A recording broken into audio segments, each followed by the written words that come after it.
Hi everyone, if you have a question, raise your hand and we'll come to you. See a few hands coming up. We'll just wait for the guys to get everything here.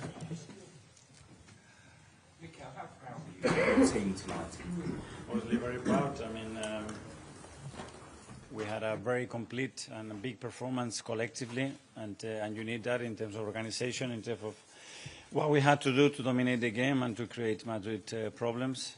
And then this night is about all the two factors. One is the atmosphere that we created 15 minutes before kickoff already, something I haven't seen before. So playing with that energy, with that commitment with your crowd makes a huge difference. And then magic moments, individual moments that decide football matches. And the first two goals of Declan is just, I think it sums up the night.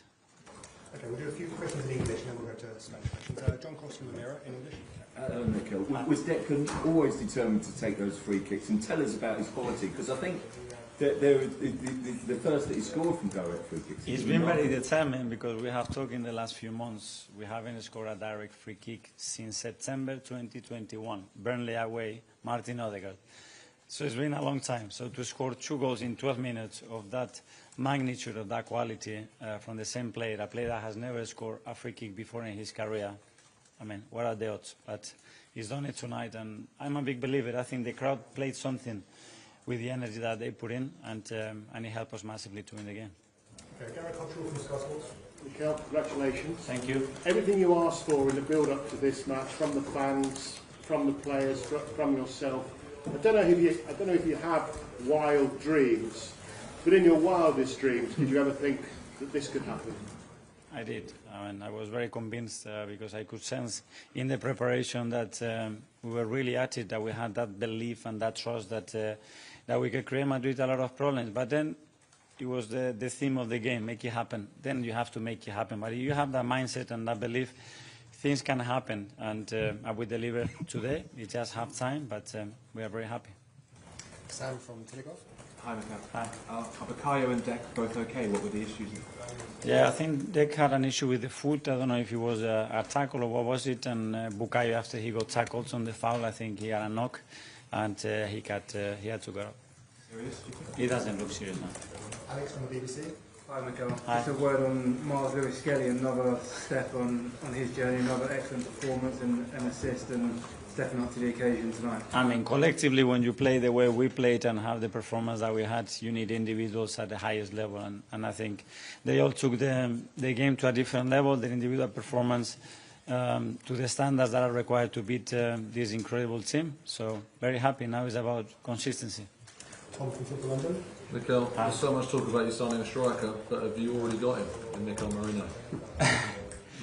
Well, it's been a season that we have to adapt constantly, and we went through a lot of things. We lost probably our best defender as well for 4 months, and Jakub comes in and he delivers the performances that he's delivering. It's not a coincidence the way they train, the way they apply themselves, and the way they help each other, I think, produces those moments. And with Mikel is again his commitment, his desire to learn the position, to constantly be thinking on what he can offer to the team, and the team adapting to his qualities to try to deliver the best outcome.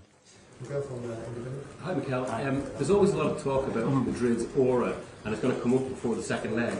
I mean, did you work on that kind of psychology of the team beforehand, like breaking them down, just looking at them as a mortal team? Yeah, but especially that it was about us. That my feeling was that the team was super convinced, and we had the trust that we could do it because we've done it for now big periods against the best opposition that you can face in football for 2 years. And if you can do that, you can do it on the day, and especially with our crowd at that level, I think elevates the level of the team. And we have managed to beat them. Was it important to get this big win in Europe as well? Because obviously Bayern was the first last year against one of these major clubs. Was this kind of a threshold? Yeah, I mean, you have to continue to make steps, and tonight we have one in the right direction for sure. And now it's half time, and now we have to go to the Bernabeu. We're going to have to elevate the level again to be the team that we want to be there and to prepare the game to win it. Amy Atherton. Hi, Mikel. Is it possible to put some perspective on this kind of night, in the sense that people are talking about it being maybe the best performance at the Emirates in the history of this stadium?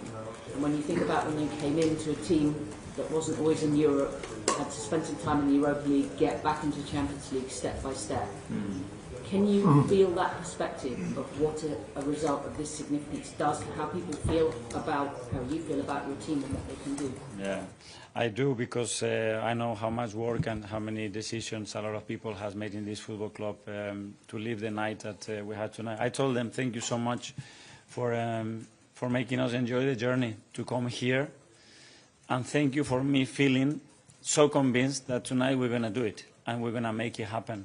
And it was a genuine feeling, because I think we are prepared to do that. And now we have to go to the Bernabeu and do it, and that would be another step. After drawing against Everton, how did you get the players up for this against their psyche? Of course, when you look at Real Madrid lineup, the stars from top to bottom. How did you get them so ready for it? Well, a completely different game, two different worlds of football and demands from the opposition. And you could sense, I mean, they've been waiting for this game, you know.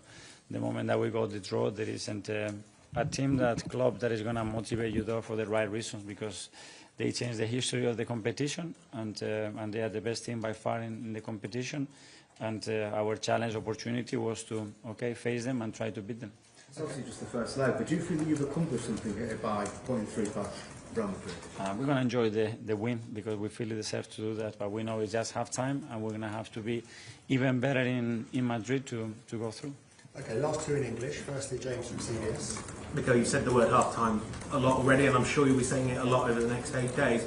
Does it in any way help that it's Real Madrid and it's at the Bernabeu, and the players know what happens there? Is that going to help them keep focused and make sure they don't think the tie's won?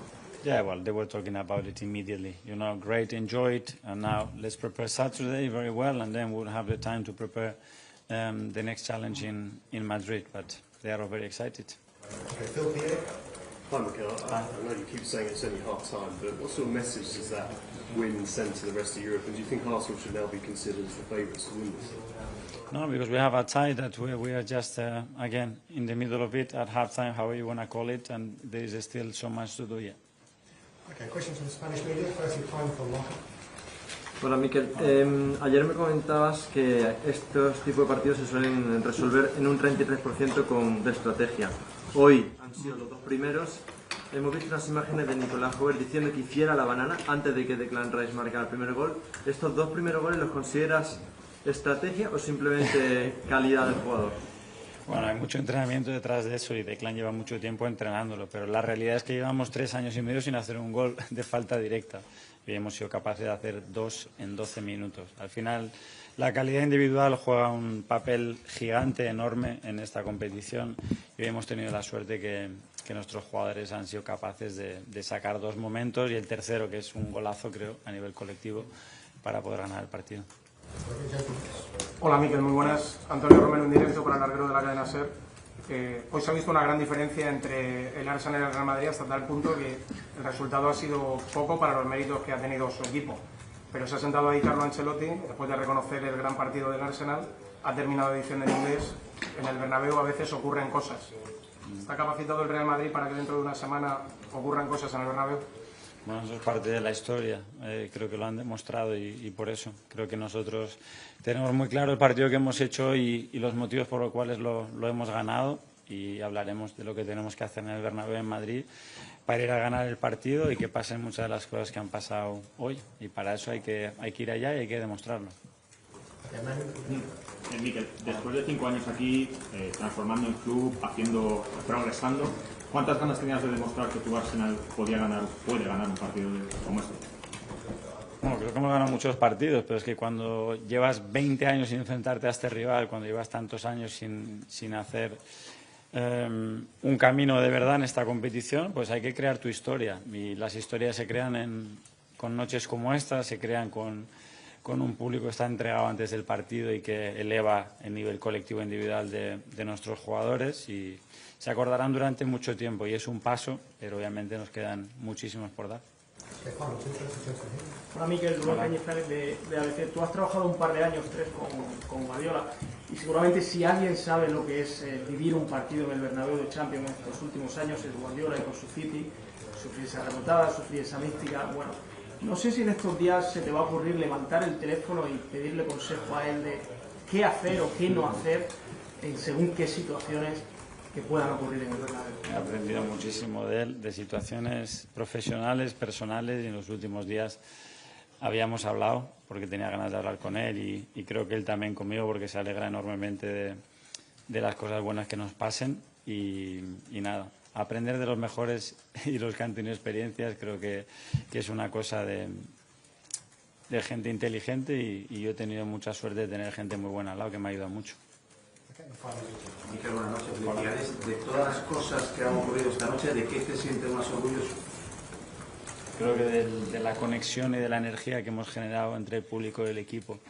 Y lo he dicho muchas veces, para noches grandes, momentos grandes, competiciones grandes, este estadio tiene que transformarse en algo mucho mayor de lo que hemos hecho hasta ahora y luego tiene que nacer el rendimiento individual, tienen que pasar momentos mágicos y hay jugadores que tienen que elevar eso. Y hoy hemos tenido dos cosas que creo que en el futuro nos van a ayudar. Okay, well, thanks very much. Thank you. Gracias.